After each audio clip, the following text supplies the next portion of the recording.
Hello students, good evening. Welcome back to my channel DK English classes.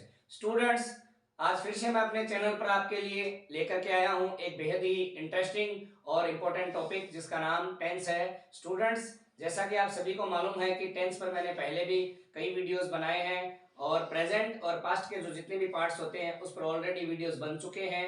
आपने देखे होंगे, सीखा भी होगा और एंजॉय भी किया होगा। स्टूडेंट्स, आज फिर से हम स्टार्ट करेंगे एक तीसरा इंपॉर्टेंट टेंस जिसका नाम है फ्यूचर टेंस।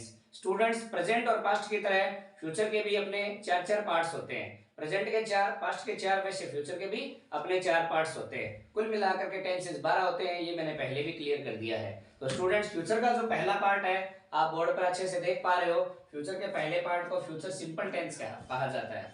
और स्टूडेंट्स, मैंने ये भी कई बार बताया हुआ है कि जो सिंपल होता है उसे इंडेफिनेट भी कहा जाता है। तो ये जो फ्यूचर सिंपल टेंस है इसे फ्यूचर इंडेफिनेट के नाम से भी हम जान सकते हैं। तो स्टूडेंट्स देखिए, फर्स्ट ऑफ ऑल इसमें पहचान दी गई है जिसे इंग्लिश में आइडेंटिटी कहा जाता है। फ्यूचर सिंपल टेंस जो होता है, सबसे पहले हम ये डिस्कस कर लें कि फ्यूचर सिंपल टेंस में कोई भी जो घटनाएं होती है, टेंस होता है, वो आने वाले समय के बारे में बताता है। एक ऐसा समय जो समय अभी तक आया नहीं है, आने वाला है। यानी ऐसे एक्शंस, ऐसी वर्ब्स, ऐसे कार्य जो अभी तक किए नहीं गए हैं बल्कि फ्यूचर की प्लानिंग है, आने वाले समय यानी अपकमिंग टाइम में वो घटनाएं घटने वाली है, होने वाली है।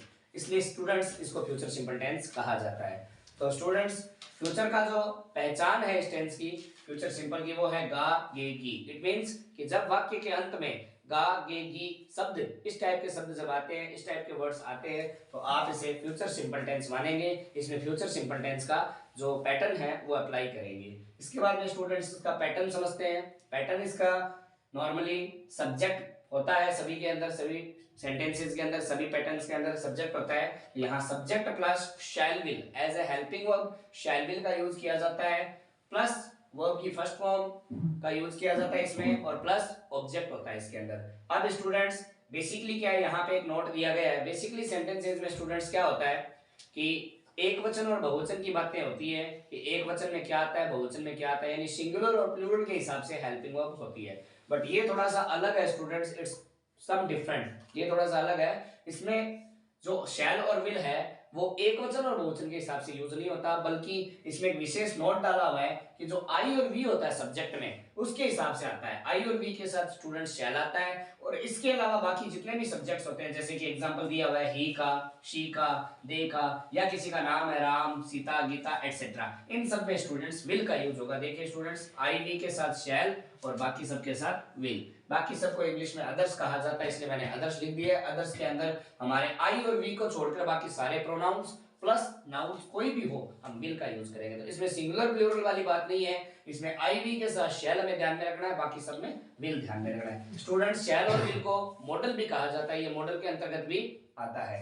अब स्टूडेंट्स थोड़ा सा आगे बढ़ते हैं, इसके एग्जाम्पल बनाते हैं अपन। एग्जाम्पल के माध्यम से अच्छे से इस टेंस को अपन सीखने का प्रयास करते हैं। जैसे कि सेंटेंस है स्टूडेंट्स कि वह अगले महीने एक कार खरीदेगा।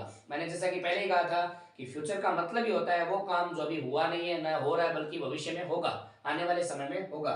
तो वह अगले महीने एक कार खरीदेगा, इसका हिंट भी है अगला महीना, यानी वो महीना जो अभी आया नहीं है। तो पैटर्न वाइज इसको यूज करते हैं। सब्जेक्ट में हमारे वह को इंग्लिश में ही कहेंगे। उसके बाद में शैल और विल का यूज मैंने बताया था कि आई वी के साथ शैल, बाकी सब में विल। तो हमारा ही है वो बाकी सब में आता है, इसलिए हमने ही के साथ विल लगा दिया, ही विल। उसके बाद में स्टूडेंट्स वर्ब की फर्स्ट फॉर्म, वर्ब यहाँ पे खरीदना है, कार खरीदेगा। तो खरीदने को इंग्लिश में बाई कहा जाता है। स्टूडेंट्स, खरीदने को परचेज भी कहा जाता है, आप वो भी लगा सकते हैं। बेसिकली बाई का यूज किया जाता है। तो ही विल बाई। उसके बाद में ऑब्जेक्ट है कि क्या खरीदेगा, एक कार। तो एक कार को इंग्लिश में एक कार लिख दिया है मैंने। He will by A car, वो एक कार खरीदेगा। फिर इसमें एक्स्ट्रा वर्ड दिया हुआ है अगले महीने। अगले महीने को नेक्स्ट मंथ कहते हैं। ये हमारा सेंटेंस स्टूडेंट्स पूरा हो गया है pattern wise. He will by A car new month, next month sorry.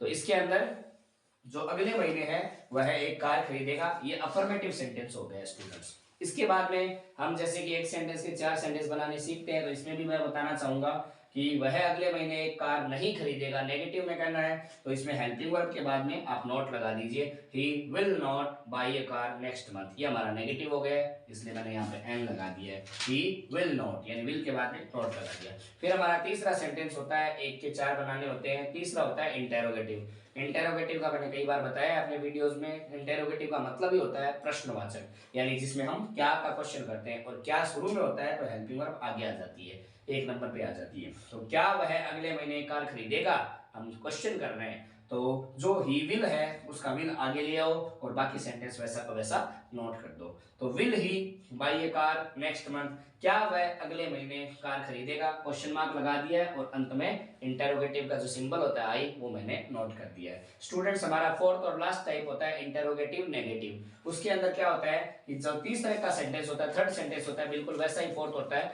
केवल उसके इसमें एक्स्ट्रा नोट और ऐड कर देते हैं। जैसे इसमें विल ही बाई था, इसमें हम विल ही नोट बाई कर देंगे, यानी 3 नंबर पे नोट का यूज और कर देंगे, बाकी सेंटेंस थर्ड के समान ही रख देंगे। तो will he not by A car next month, क्या वह अगले महीने कार नहीं खरीदेगा, इसमें विल आगे आने से क्या बन गया और नोट लगाने से नहीं बन गया, यानी इंटेरोगेटिव और नेगेटिव दोनों की ही चीज इसमें आ चुकी है, दोनों की विशेषता आ गई है, इसलिए इंटेरोगेटिव नेगेटिव गलत है। तो स्टूडेंट्स कैसा लगा ये मेरा टॉपिक फ्यूचर सिंपल टेंस का। इसमें मैं बताना चाहूंगा ही की जगह यदि आई और वी में से कोई सब्जेक्ट होता है, जैसे कि मैं कल जयपुर जाऊंगा, जैसे कि हम कुछ नया प्लान करेंगे, लास्ट में आगे की आना चाहिए, लेकिन यदि मैं और हम यदि आई और वी आए तो हम विल की जगह क्या लगाएंगे, शैल लगाएंगे। बाकी सब में आप किसी का भी नाम ले लीजिए उसमें विल आएगा। तो स्टूडेंट्स इस तरीके से आप और भी प्रैक्टिस और सेंटेंसेस पर इस पैटर्न को अप्लाई करके कर सकते हैं। उम्मीद है जब आप ये वीडियो देखेंगे तो आपको फ्यूचर सिंपल टेंस अच्छे से समझ में स्टूडेंट्स आ जाएगा, और फ्यूचर के जो अन्य 3 टेंसेस बाकी रह गए हैं उस पर भी मैं जल्द अपने इस चैनल पे वीडियोस आपके लिए लेकर के आऊंगा।